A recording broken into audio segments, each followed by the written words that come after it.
네, 안녕하세요. 모카 김한유입니다. 뭐야 이거? 하이드로젠 웨이브? 사실 요즘 별의별 데이 다 있죠. 뭐 아시다시피 뭐 테슬라가 뭐 배터리 데이, 야 이걸로 정말 주가가 막 요동치기도 했고, 그때 뭐 4680 배터리를 내놓는다 뭐 이런 얘기도 발표하기도 했고, 기가팩토리를 몇 개나 짓겠다 뭐 이런 폭탄 선언 뭐 쫙쫙 내놨었죠. 폭스바겐도 거기 이어서 뭐 파워데이 해갖고 뭐 배터리 공장을 6개를 동시에 짓겠다 뭐 이런 얘기도 내놓기도 했고요. 저희나 아니면 뭐 자동차에 굉장히 관심 많은 분들, 그리고 업계 관계자분들 이런 거 막 밤새서 봅니다. 얼마 전에는 테슬라의 AI 데이도 있었죠. 테슬라가 100만 대 자동차의 데이터를 한데 모아서 이걸 분석하고 인공지능을 학습한다는 뭐 이런 무시무시한 얘기를 하기도 했고요. 어이? 로봇가 춤추네? 네, 현대차에서는 요번에 하이드로젠 웨이브라고 하는, 말하자면 수소 데이를 한다고 하는데 이게 뭔지 살짝 살펴보겠습니다. 뭐야, 라이브를 한다는 거야? 달팽이 나오고 뭐 이게 뭐야? 뭐야 이게? 이게 뭐야? 이게 뭐예요? 잠깐만 뭘 본 거 같은데? 수소차? 수소 스포츠카? 하이드로젠 웨이브라는 걸 한다고 하고요. 네, 9월 7일 라이브라고 하고요. 아마 저희가 또 그때 라이브를 방송하면 아마 또 하이드로젠 웨이브 안 보고 저희 거 볼 거 아니야. 그럼 수소차에 대해서 간단히 얘기를 좀 짚고 넘어가야 될 것 같아요. 수소차를 비난하시는 분들도 굉장히 많은 것 같고요. 세계적으로 수소차 만드는 회사 거의 없는데 현대차는 왜 굳이 이걸 만들려고 하는 거냐, 이런 얘기가 나오는 거죠. 근데 그렇지가 않습니다. 이 수소로 자동차 달리게 하려는 시도, 이거 굉장히 오래전부터 있었어요. 예전에 제가 혼다 박물관에서 본 건데 LPG를 넣는 차가 있어요. 근데 LPG를 그 안에서 수소로 개질해, 그리고 그 수소를 또 전기로 바꿔, 그렇게 해서 달리는 콘셉트카 이렇게 있었는데 80년대에 있었어. 1980년대 이미 이런 걸 만들었습니다. 우스꽝스럽긴 해요. 뭐 굳이 LPG를 넣고 그걸 또 수소로 만들고 그걸 또 전기로 만들고 그걸로 또 모터로 달리고, 이게 굉장히 우스꽝스러운데 사실 그때 당시 배터리 기술을 생각하면 그 당시 생각할 수 있는 최고의 방법이라고 할 수 있어요. 사실은 LPG를 넣는다는 면에서 이거 자체가 말이 안 되고, 이 수소로 자동차를 달릴 수 있게 할 수 있다. 수소를 넣을 수가 없으니까, 수소 공급이 아예 불가능하니까 나중에 수소가 공급될 때는 이 LPG 없이 갈 수 있는데, 지금은 어쨌든 이 LPG를 이용해서 이렇게 되는 걸 보여주겠다 라는 측면에서 여기 LPG를 넣은 거예요. 그래서 이 상태를 놓고 보면요, 결국에 이 수소로 자동차가 달리게 하는 노력들, 이런 거 계속 해왔던 거죠. 거기서 끝나는 거 아니죠. 메르세데스 벤츠도 일찌감치 F셀이라고 해서 이 퓨얼셀, 그러니까 수소 연료 전지 자동차를 옛날부터 갖고 왔었습니다. 한국에도 왔었어요. 그때 당시 사장 이름이 이보마울이었는데, 이 이보마울 사장이 이 벤츠 꽁무니에서 나오는 그 물, 그거를 이렇게 컵에다 담아서 그걸 이렇게 마시더라고요. 굳이 그리고 많은 분들이 이거 무슨 차냐 궁금해 하시는 분들 계신데, 이거 잘 보시면 아시겠지만 여기 써있어요. 클린 에너지라고 써있죠.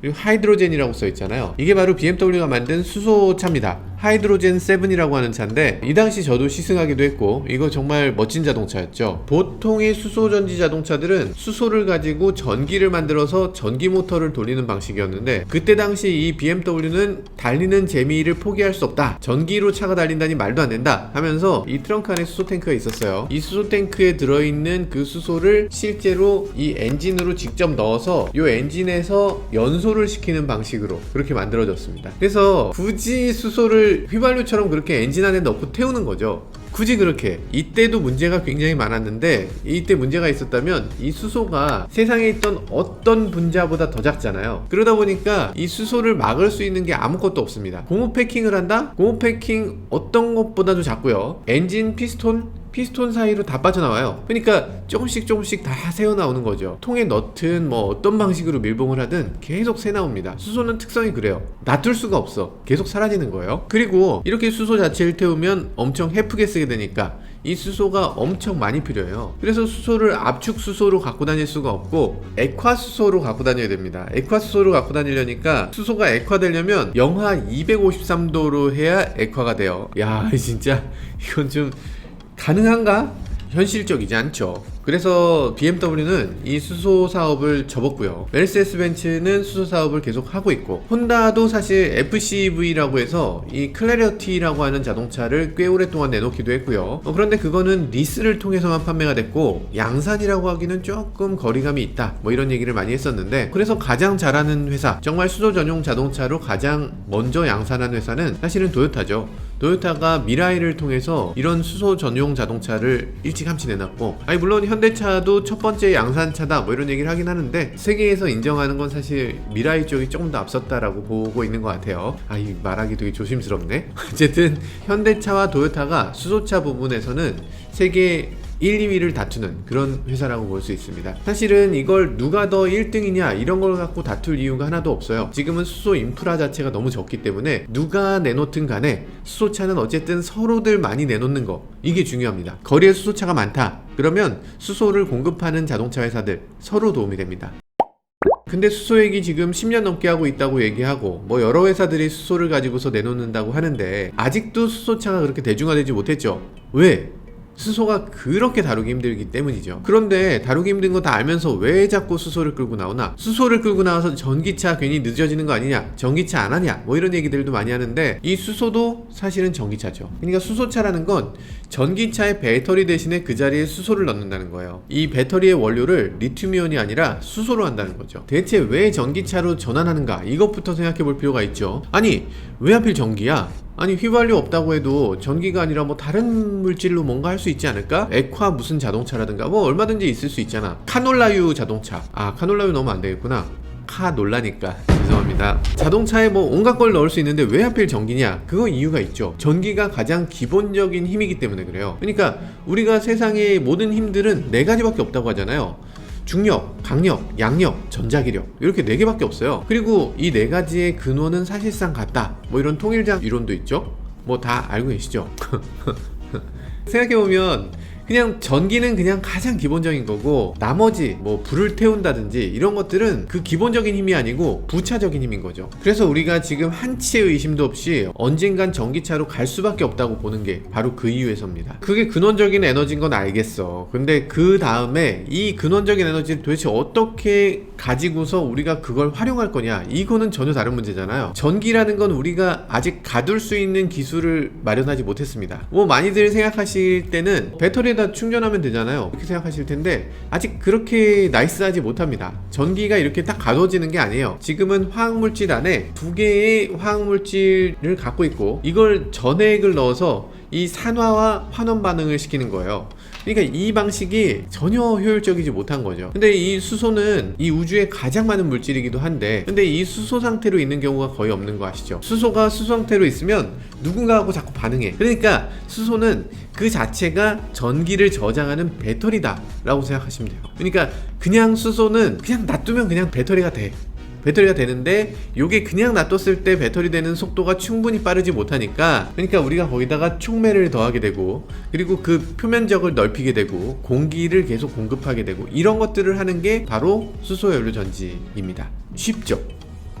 아주 쉽죠. 아주 쉽게 다 이해하셨을 거로 믿어요. 그러니까 그만큼 아주 비용 효율적으로 만들 수 있고 주행거리도 통만 키우면 얼마든지 주행거리를 늘릴 수 있고 이런 여러 가지 면에서 수소가 굉장히 유리한 그런 저장 매체라고 할 수 있죠. 네, 그러면 뭐 수소 좋은 거 알겠다 이거야. 근데 문제는 이 수소차 지금 타고 다닐 만한가? 사실 저는 삐딱하게 보는 편이에요. 지금 수소차 어떻게 타고 다녀? 어떻게 충전해? 지금 수소차 팔리는 양을 보면 이 넥소 어마어마하게 팔리잖아요. 근데 그렇게까지 불만이 많이 나오는 것 같진 않아요. 은근히 넥소 오너들 만나보면 만족도가 꽤 높습니다. 저는 사실 잘 이해가 안 돼요. 이 서울에 수소 충전소 한 2-3개 정도 운영되잖아요. 그래도 만족스러울까? 주유소에서 기름 넣으시잖아요. 근데 주유소가 서울에 한 3군데 있다고 생각해보세요. 기다리는 거 없이 그냥 바로 주유할 수 있다 쳐도 그게 거기까지 갔다 와야 된다면 얼마나 짜증나겠어요. 그리고 가솔린에 비해서 약간 저렴한 편이긴 한데 하이브리드나 뭐 디젤차하고 비교하면 뭐 그렇게 저렴하지도 않습니다. 수소가 꽤 가격이 올라서 이제는 뭐 그렇게까지 가격 경쟁력이 굉장히 좋은 차는 아닌 것 같아요. 그러면 수소 자동차는 정말 꽝인가? 이 개발도 하지 말아야 되는가? 그건 또 아닙니다. 우리가 수소를 얘기할 때는 반드시 나오는 게 수소 사회죠. 이 도요타는 예전에 이런 거 보여줬죠. 하이드로젠 하우스라 그래서 수소집, 그리고 지금 요번에 또 도요타에서 CES에서 발표한 거 보면 수소 도시를 건설한다고 해요. 실제로 건설하는 거예요. 이게 무슨 말이냐? 조금 더 보면요, 지금 집을 보면 집을 내가 단독주택을 지었다 그러면 집에 뭐 전기줄 들어와야 되죠, 도시가스 들어와야 되죠, 열병합 발전소에서 들어오는 난방배관 따로 또 들어와야 되고 뭐 등등등이 있어요. 근데 그냥 수소 도시를 하게 되면 수소 파이프만 들어오면 된다 된다는 거지. 그래서 수소 파이프가 들어와서 집집마다 수소만 가지고서 전기, 난방 뭐 이런 것들을 다 한다는 거죠. 이 발전 방식도 상당히 다릅니다. 이 발전도 지금 같으면은 이 발전을 할 때 아주 먼 곳에다가 화력 발전소를 짓거나 아니면 뭐 원자력 발전소를 지어요. 그럼 거기서부터 전기를 만들어서 도시까지 연결하는데 한참이죠. 이 중간에 전기줄은 또 얼마나 많이 필요할 거며 거기에 송전 손실도 얼마나 많이 생기겠어요. 그리고 한번 딱 연료를 작동시키면 거기서부터 끄지 못하고 밤이건 낮이건 계속 전기가 남아돌 때는 그냥 버려야 되는 거. 이거 굉장히 이상한 일이잖아요. 사실 야 이건 좀 안 맞다. 이걸 어떻게 하면 좋을까? 당연히 친환경 발전으로 가자. 이런 분위기가 있죠. 근데 친환경 발전으로 가자고 하면 또 만만치 않은 일이 있습니다. 친환경 발전은 뭐 일단 태양광만 해도 그래요. 낮 시간에는 전기가 막 생산되잖아요. 그럼 밤 시간에는 전기가 없어. 그러면 전기가 100 됐다가 빵 되면 어떡해? 그러니까 이걸 낮 시간에 남는 전기로 수소로 만들어서 그걸 저장하고 밤 시간엔 그 수소를 이용해서 발전하고 이런 식으로 하면 어떻겠냐는 거예요. 원래 전기는 저장이 안 되니까 당연히 수출도 안 되는 에너지잖아요. 지금 현재 전기 수출한다는 곳은 이 프랑스하고 독일 정도? 이렇게 국경이 좀 맞닿은 몇 개 국가만 가능한 일이고 나머지 국가는 수출이 전혀 안 되는데 이젠 뭐 사우디아라비아나 이런 데서는 이 전기를 그대로 수소로 만들어서 이 수소를 수출하면 되는 거죠. LPG 가스 보내듯이 배에 태워서 보낼 수도 있을 거예요. 그러니까 모든 에너지를 수소로 만들어서 서로 주고받을 수 있는 상태, 이런 상태가 되는 거죠. 이게 수소 사회고요. 이 상황에서 자동차는 어떻게 될까? 전기차가 왔다 갔다 할 텐데 우리 집에서도 그냥 수소 파이프가 막 지나가는데 수소가 그냥 집안에 있는데 그걸 굳이 그냥 집어넣지, 그걸 굳이 전기로 바꿔서 전기로 화학작용을 일으켜서 그걸로 이렇게 이온을 옮겨서 그런 식으로 만들지는 않겠죠. 당연히 차에 수소 탱크가 있을 거고요. 그 수소 탱크에다가 수소를 그냥 집어넣는 방식으로 만드는 게 그냥 자연스러운 거기 때문에 이 수소 자동차를 개발하고 있는 겁니다. 사실 이 자동차 업계나 과학자들이나 다 수소에 대한 이 방향성 이 자체는 다 좋게 보고 있습니다. 그게 맞다고 보고 있어요. 근데 자동차 회사는 사실 자기 발등에 불 떨어진 거 끄기 바쁜 회사인데 누가 그 먼 미래까지 준비를 하겠어요. 그래서 수소 전기차를 하고 있는 회사가 거의 없습니다. 아마 여러분들 잘 모르실 텐데 현대차가 수소를 연료전지로 사용하는 이 전기차 이런 거 개발하기 시작한 지는 벌써 20년이 넘었습니다. 2000년에 산타페 기반으로 한 수소 전기차 그거 공개하기도 했었고요. 투싼 전기차도 또 공급해서 그것도 타보기도 했고요. 투싼 IX 퓨얼셀이라고 하는 이 수소 연료 전지차를 판매를 하기도 했어요. 근데 초창기에는 1억이 넘었어. 그러더니 나중에는 이 도요타 미라이가 나오고 이러면서 가격을 한 3,500만원 정도로 갑자기 탁 깎아줬습니다. 그래서 대당 8,500만원 정도 했어요. 8,500만원짜리 투싼을 누가 사? 아무도 안 샀을 거잖아요. 근데 꽤 팔렸습니다. 그때 당시 보조금이 6천만원이었어. 아니 어떻게 보조금을 6천만원을 줄 수가 있죠? 한 대. 네, 그러고 나서 어떤 일이 벌어졌죠? 평창올림픽에 맞춰서 넥소라는 수소연료 전지차가 이제 출시되게 됐죠. 이 넥소는 기존의 투싼 수소차보다 가격이 더 내려서요 6천에서 7천만원 정도면 사는데 이때 또 보조금이 3천만원이 넘으니까 이 차의 가격이 한 3천만원대 요 정도여서 많은 사람들에게 관심을 끌 수 있었던 것 같습니다. 얼마나 많이 팔렸냐면 16,000대가 팔렸어요.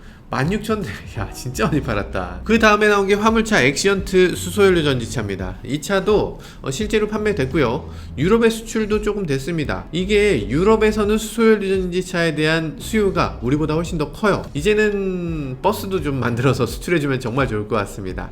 이거 트럭인데 이게 뭐 얼마나 가겠냐 싶기도 하겠지만 이 한 번 충전했을 때 400km 정도를 주행할 수 있다고 합니다. 그리고 출력은 470마력 정도 된다고 하니까 상당히 잘 나가는 거죠. 이거 테슬라가 아직도 전기를 이용한 배터리를 이용한 세미를 아직 내놓지 못하고 있는데 현대차는 이미 수소연료 전지차를 내놓고서 판매까지 하고 있으니까 이게 뭐 대단한 거죠. 얼마 전에 니콜라가 수소전지차를 만들어서 언덕에서 미는 게 아니고 살짝 언덕으로 올라갈 수도 있어 이렇게 막 광고를 하기도 하던데 이거 굉장히 동떨어진 거죠. 수소연료전지 트럭을 갖고서 이제 막 주행을 가능하게 한 회사 그 니콜라가 있는 거고요. 현대차는 이미 이거 주행 가능한 실전에도 투입되는 트럭 이거를 내놓고 지금 판매하고 있는 거죠. 이렇게 보니까 현대차가 지금 수소전기차 만드는데 꽤 진심인 거죠.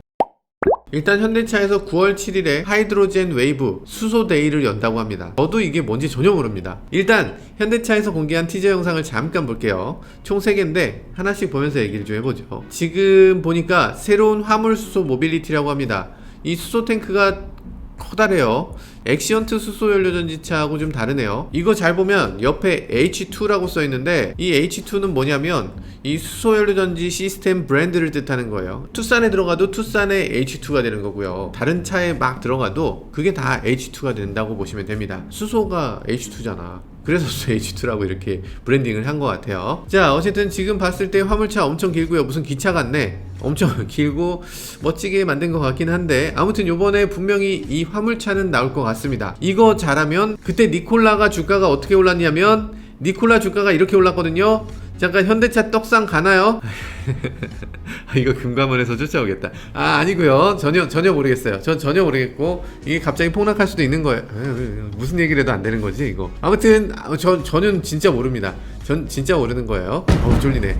네, 다음 영상을 보면요, 이동식 수소 충전기가 있네요. 충전소를 이렇게 여러 개 지을 수가 없으니까 이걸 이동식 충전을 하는 그런 시스템을 만들겠다, 이런 얘기인 것 같죠. 레이스용으로는 이미 사용하고 있다고 해요. 레이스카를 위해서 이제 피트인을 했을 때 수소를 주입할 수 있는 필요하죠. 일반 주유소 같은 경우는 뭐 1억이면 짓잖아요. 근데 수소 충전소는 하나 짓는데 뭐 30억, 많게는 50억 이 정도가 들어간다고 해요. 엄청나게 비싼 충전소인 거죠. 그래서 이렇게 비싼 충전소를 곳곳에다 짓는다, 이게 현실적으로 어려우니까, 그러니까 이동식 충전소를 곳곳에다가 이렇게 이동시켜서 계속 이렇게 배치하도록 하겠다, 뭐 이런 얘기인 것 같죠. 뭐 일리는 있는 것 같습니다. 지금 수소차가 보급되는데 가장 큰 어려움이 바로 인프라이기 때문에 이 인프라를 어떻게든 확장하는 그런 시스템을 만들겠다라는 설명을 할 것 같습니다. 어떤 식으로 할지는 전혀 모르겠어요. 자, 다음 영상을 보면요, 고성능 수소 스포츠카가 나오네요. 달팽이가 서킷 위에 있는데 여기에 물을 뿌리고 가네요. 야, 이게 뭐 인성 실화냐? 드리프트를 하고 달리고 있어요, 달팽이 앞에서. 이거 좀 열받을 것 같은데. 달팽이 학대를 멈춰주세요. 네.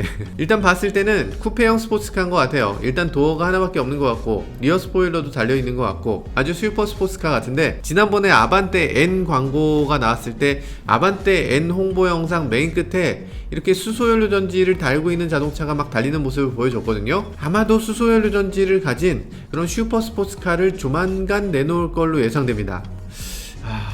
좀만 자세히 보여줬으면 좋을 것 같은데. 사실 현대차 네덜란드의 포르체 하이드로겐 레이싱 팀하고 같이 협업을 하고 있어요. 그래서 수소 레이싱카 포르체 9을 제작하고 있다고 해요. 물론 이거는 현대 브랜드가 아니고 저쪽 브랜드긴 하지만 차체 무게는 1500kg 되고요. 그리고 800마력을 발휘한다고 하니까, 그리고 시속 100km까지 가속시간 3초. 테슬라하고 붙어도 될 것 같은데. 지금 나온 요 영상하고는 직접 연결된 건 아니지만 어쨌든 현대차가 가진 기술력 요 정도는 되는구나, 이렇게 생각되기도 합니다. 네, 이건 사실 나온다는 게 아니에요. 제 그냥 상상을 놓고 봤을 때 이런 것도 하나 얘기해 줘야 되지 않나 하는 생각을 하는 거죠. 현대차 미래 계획을 보면 UAM에 대해서 꽤 진지하게 얘기하고 있습니다. UAM이 뭐냐면 진짜 사람이 타고서 날아다니는 드론이에요. 드론 해보신 분들 다 아시겠지만 드론 배터리를 보면 좀 아이러니가 있습니다. 이 배터리를 크게 해서 키우면 키울수록 오래 날 수가 없어요.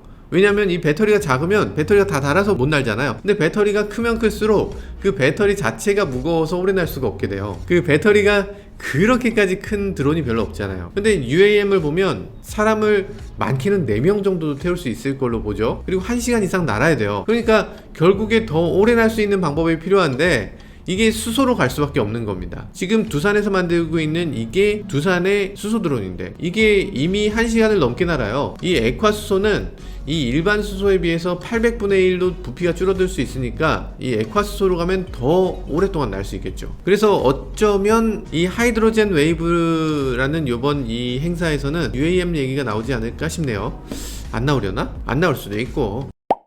이거는 나와줘야 되지 않나 싶어요. 이 스타리아 수소차. 지난번에 스타리아 월드 프리미어 보면요, 이 마지막 장면에 잠깐 하면서 공개된 게 있었죠.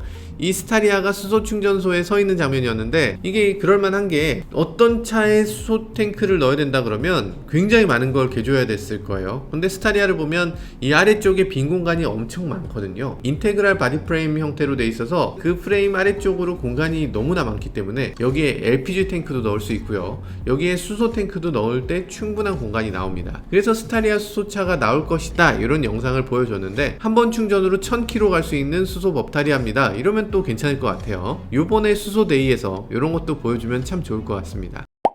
짧게 살펴보려고 했는데 너무 얘기가 길었네요. 네, 수소에 대해서 얘기를 하다 보면 좀 이상하게 많은 분들이 좀 다퉈요. 이 댓글 보면 막 싸움 나고 뭐 난리가 나요. 이게 보면 이상하게 수소 얘기를 하면 좀 정치적으로 해석되는 경우도 많이 있는 것 같아요. 그렇지만 우리가 그렇게까지 정치적으로 뭐 민감하게 받아들일 일은 아닌 것 같습니다. 지금 수소차로 뭔가 한다, 이건 너무 힘든 일이고요. 이 배터리 시대가 앞으로 적어도 10년 정도는 유지될 것 같다, 이렇게 보고 있는데, 그래도 다들 입을 모으는 거, 이건 언젠간 이 배터리마저 사라지고 수소 시대가 열리게 될 거다, 이런 것만큼은 분명하게 보고 있는 것 같습니다. 물론 그게 10년 후가 될지 뭐 100년 후가 될지 이건 모르지만요. 우리가 더닝크루거 효과라고 흔히 얘기하잖아요. 이 작은 정보를 조금 알게 되면 이 확신에 더 차게 된다는 건데, 이 하나의 신념에 사로잡혀서 다른 것들을 다 받아들이지 못하고 막 배척하는 거, 이런 것도 참 어리석은 일이라는 생각이 듭니다. 아직 수소차, 뭐 수소 사회가 오는 건 멀었다고 볼 수 있지만, 이 조금은 열린 마음으로 이 다양한 기술 발전을 좀 즐겨보면 어떨까, 이렇게 생각됩니다. 지금까지 저는 모카 김한용이었습니다. 감사합니다.